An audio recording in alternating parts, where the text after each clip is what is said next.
Hello, Taurus. Ito yung reading mo para sa May 24 to 31 or kung kailan dadaan sa'yo itong reading ko. Lahat naman ang readings ko rito timeless, no? Importante kung kailan nakarating sa inyo. Yun yung perfect time na marinig niyo yung messages. Sun, Moon, Rising, Cross Watchers, Taurus. Ano yung anong meron? Unang card mo ay Hat. Oh, meron something new. Kasi sabi dito, you will be playing a different role eh. Oh, maybe ito is something na hindi mo pa nagagawa before.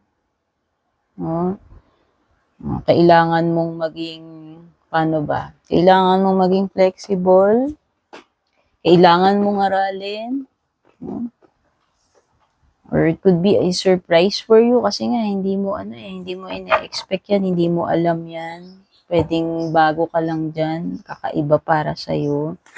Ano pa? Oh, there is something here na mangyayari na exciting event daw with the gong.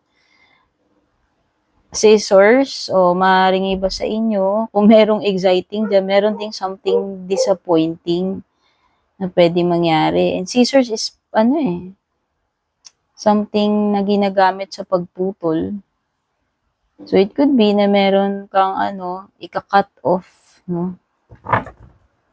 Mga tatanggalin, bagay, situation, or tao man yan, connection. Ano pa, diamond, meron kang marireceive na something precious or special. Material man ito, hindi. Pwedeng regalo sa'yo. Sa divine man galing yan, sa tao, no?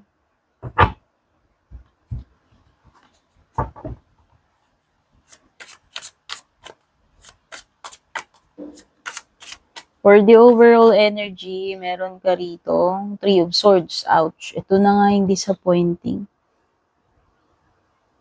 Actually, pwedeng betrayal to kung titignan mo.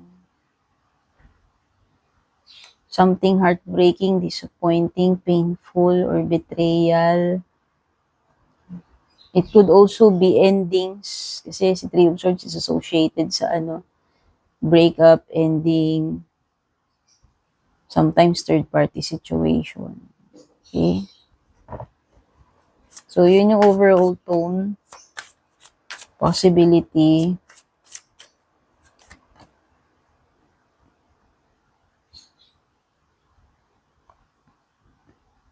Nakikita kong challenge dito is paano ka magkakaroon ng fulfillment, paano ka magiging happy dahil siguro dito sa betrayal na ito, dahil siguro dyan sa masakit na nangyari na yan, alam mo yon.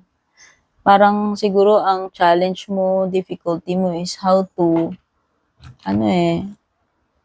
remain positive despite the painful situation or despite the loss or betrayal. Kasi yung Three of Swords could also be a loss, a breakup. No? Painful eh. Anything na painful, heartbreaking. So yun, maaaring yung challenge mo dito is paano ka magsisimula or paano ka mag-open up again kung nakaranas ka ng cheating, betrayal, third party, or kung ano man itong masakit na mangyayari na yan or nangyari na yan.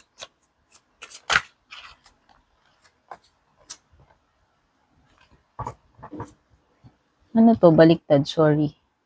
Hindi ako magre-read muna ng reversal. So, sa magandang mangyayari sa'yo, nakikita ko magkakaroon ng breakthrough with the Ace of Swords. This is, pagkakaroon ng truth.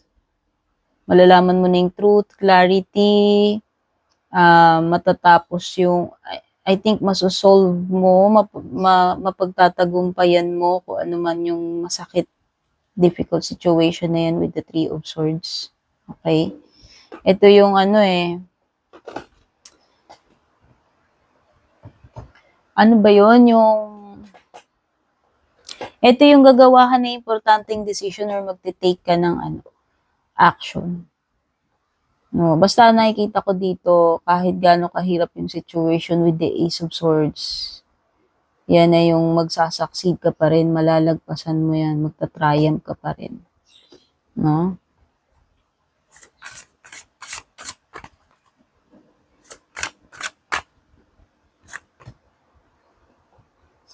Wow, financial career maganda. Uy, 3 aces ito. Aquarius, tignan mo na lang, search mo na lang kung ano ibig sabihin ng 3 aces. Wait lang, tignan ko kung ano ibig sabihin yan. Wow, very powerful pala to. Dear, itong 3 aces mo. Upon looking up online, hindi ko kasi alam kung ano meaning yan. So, ni-research ko pa yan. Ang sabi dito, this is a period of massive, take note, massive overlapping new beginnings, fresh opportunities, at saka life transitions. Ito yung sudden spark ng potential. At saka, yung ace, yun ang ibig yung sabihin. And then the number 3, ito naman, number 3, itong 3 cards na to, no, represents growth, collaboration. So, may mga new chapters na paparating na magpupush sa'yo forward. Wow, ang ganda. Yan. Pwedeng mga new beginnings, no? Collaborations, opportunities. Maganda, yan, pagpupush forward yan. Kaya kahit gano'n ka-painful to, kahit gano'n ka ka-disappointed dyan, alam mo yun, makakausad ka. Di ba yun sabi ko, magkakaroon ng breakthrough. Successful outcome pa rin with the Ace of Swords. So, ayan, kasi to itong Ace of Wands mo, pwedeng bagong business, bagong source ng income, bagong opportunity, bagong trabaho, bagong contract, no? Kasi nga meron din something like exciting news or event na paparating, tapos meron yung iba dito, may bagong role. So, sa tingin ko, pwedeng ma-assign ka sa bagong department, bagong position, bagong project, or even promotion. No? Pero nakita ko nga yung scissors doon, may mga ika-cut off ka. Siguro yan, kung meron ng mga betrayal, cheating dito, ano man yung mga dapat mong i-cut off dyan, hindi na dapat. Bagay situation o tao. So, sa love life mo, this is 4 of Pentacles.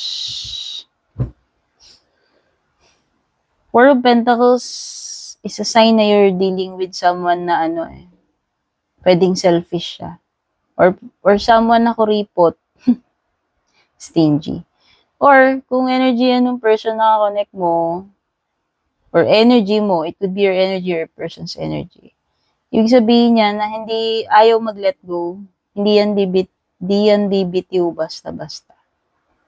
Hindi magigive up basta-basta. Hindi ka ipapamigay basta-basta. Or vice versa. Ito yung tipo ng tao, relationship na alam mo yun, for keeps. Okay? O, kung past na yan, ibig sabihin, hindi pa rin siya maka-let go, hindi pa rin siya maka-move on. O. Despite dun sa nangyaring cheating, third-party betrayal, or disappointment, or breakup na yan. Sa hindi mo inaasahan, Hierophant, this is Taurus energy. By the way, nabanggit ko ba yung mga signs dito? Actually, lahat ng elements nandito. Si air, si fire, si water. Walang earth. Si Hierophant, Taurus ito. Yes, nandyan lahat, halos. Pero sa major Taurus Okay, Hierophant ay hindi mo inaasahan. Sa area ng hindi mo inaasahan. Meron kang mga matututunang leksyon. Ito ay +1 level up sa iyong spiritual, sa iyong wisdom, sa iyong kaalaman. So, may mga lessons to be learned kasi nga may mga challenges din naman ako nakikita. Okay, bago ko makalimutan, ako nga pala si Purple Teen. Please don't forget to subscribe or follow. Kung nakaka-relate kayo dyan, i-comment nyo dyan. Pwede rin kayo mag-iwan ng like, pakishare na rin. Kung gusto nyo ng private reading sa akin, dumiretso kayo sa aking one and only official FB page, Purple Teen na may check sa dulo, which means meta-verified. Palagi ko yan nilalagay sa description sa aking YT channel kung dun kayo nanonood. Hanapin nyo lang yung link dyan, itap nyo, mapupunta na kayo dun sa legit na page ko. Mag-ingat kasi marami pong fake na gumagaya sa akin. Oh, never po akong magme-message sa inyo, mag-chat or mag-friend request or i-add friend. Never ko pong gagawin yun. Gawain nyo ng mga gumagaya sa akin na fake kaya huwag kayong magpapaloko doon. Kung gusto nyo exclusive perks, mag-avail kayong subscription sa FB page ko. Thank you nga pala sa lahat ng nag-avail ng subscription membership sa YT ko tsaka sa FB page ko. Okay? Punta na tayo sa no contact situation. Ano ang maaaring iniisip nito, nararamdaman or gustong sabihin sa'yo netong no contact mo? You speak to me through music. O, pwedeng mahilig kayo sa music or may mga specific songs, music na nakakapagpa-remind sa'yo, sa kanya, no? Naalala ka niya pag naririnig niya yun, pwedeng team song ninyo or ewan ko, may significance sa relationship niyo, sa connection ninyo yung kanta na yun. Or baka naaalala ka lang niya dahil dun sa mga lyrics, no? Pag narinig niya yung kanta na yun. O, baka pareho kayong mahilig sa music din, no? Pwedeng, alam mo yun, yun yung naging ninyo, kaya siguro. I fell in love with you the moment we connected. O, di ba?